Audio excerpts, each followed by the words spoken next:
Ça va être principalement par les réseaux. J'ai un peu regardé l'UMA et par contre j'ai arrêté tout ce qui était télé, j'ai jamais trop fait, et radio, France Inter, tout ça depuis le 7 octobre, c'est impossible. Alors, pour toutes les manières avec lesquelles je m'informe, il y a beaucoup les journaux, donc les journaux auxquels je lis, quoi, les Échos, Le Monde, Le Figaro.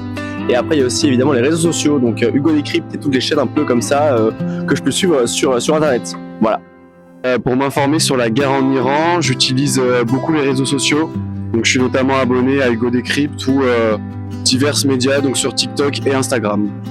Et je m'informe grâce à ma mère déjà qui travaille en politique, et aussi grâce à Brut beaucoup, et sinon on en parle en cours aussi beaucoup, et sinon avec les journaux comme Le Monde, voilà. Concernant les informations, donc les endroits sur lesquels je me renseigne, donc déjà nous avons énormément de mails qu'on reçoit de la fac concernant des associations, etc. Mais nous avons aussi d'autres moyens de parvenir à des recherches. Donc il y a tout d'abord les médias sur Internet. Donc je pense à des médias très connus sur YouTube, par exemple Hugo Décrypte, mais aussi à d'autres médias un peu plus mainstream et peut-être plus politisés.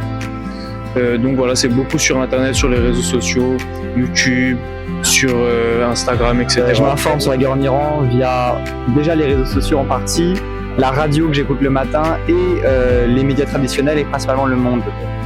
Les réseaux sociaux, c'est assez biaisé parce que je sais qu'on trouve un peu n'importe quoi. Notamment, j'avais vu qu'il y avait eu une rumeur sur la mort de Benyamin Netanyahou qui était mort d'une frappe iranienne.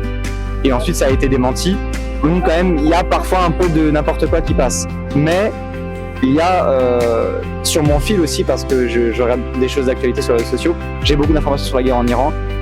Mais c'est principalement vraiment Le Monde et surtout ils ont un espèce d'onglet live sur les événements qui se passent en Iran sur leur plateforme, leur application mobile. Et ça, j'utilise beaucoup. Et pendant par exemple l'invasion de l'Iran, c'était très intéressant de voir l'avancée des événements.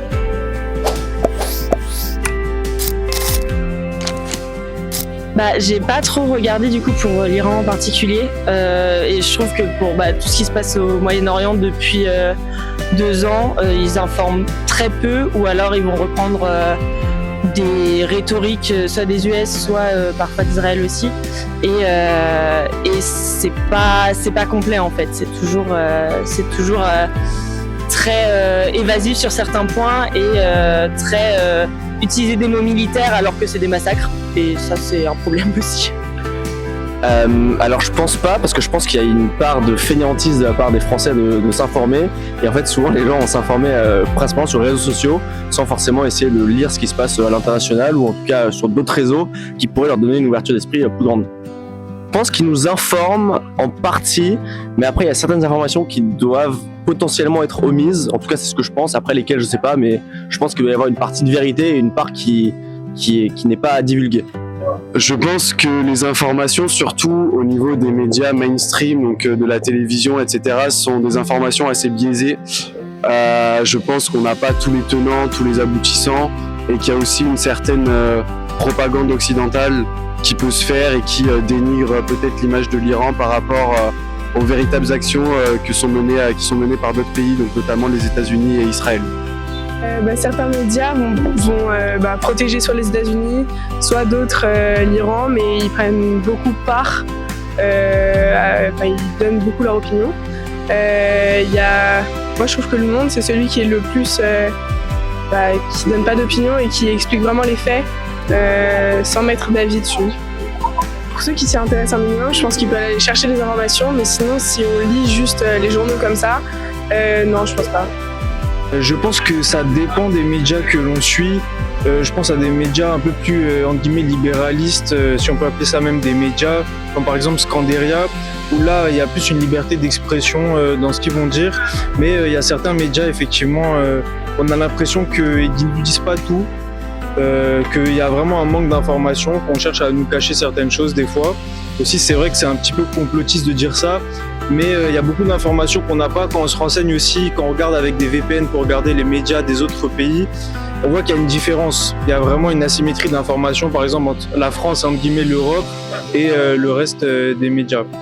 Par rapport à l'information réelle des médias sur ce qui se passe en Iran, moi je pense que c'est un petit peu, je pense que c'est nuancé parce que dans un sens, on nous informe de l'avancée de la guerre, de la mort de Ali Khamenei, de la prise du fait que son fils, je crois que c'est bien que c'est son fils qui arrive au pouvoir, et des frappes qui ont été perpétrées par l'Iran sur d'autres pays du Moyen-Orient, mais aussi par Israël et les États-Unis sur l'Iran. Mais dans le même temps, on ne vend pas réellement forcément de toutes les choses qui s'y passent. Il y a peut-être des déploiements de troupes dont on n'a pas l'information.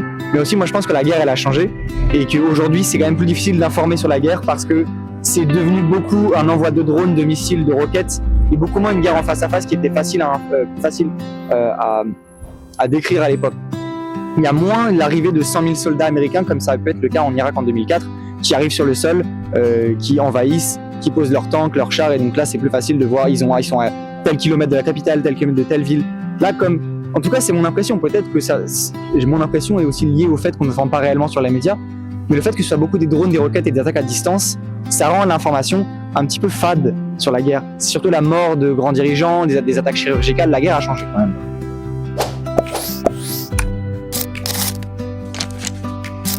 En ce moment, là j'avoue, je suis dans une période où j'ai un peu abandonné parce que c'était trop. À nouveau, je suis un peu street press. J'ai l'UMA et parfois je regarde un peu PDH derrière.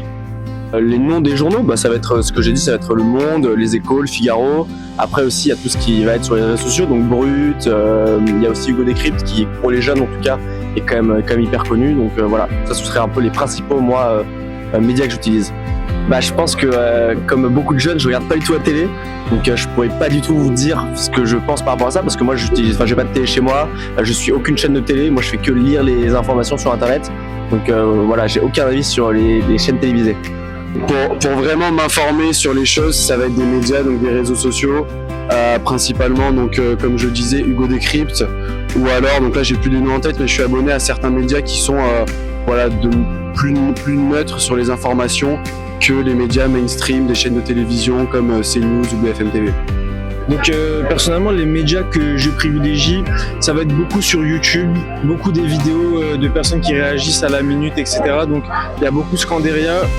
J'aime bien aussi Hugo Décrypte parce que ça simplifie un petit peu l'actualité, c'est plus simple et pour en parler avec les gens aussi, c'est très sympa. Et puis des fois Le Monde, etc.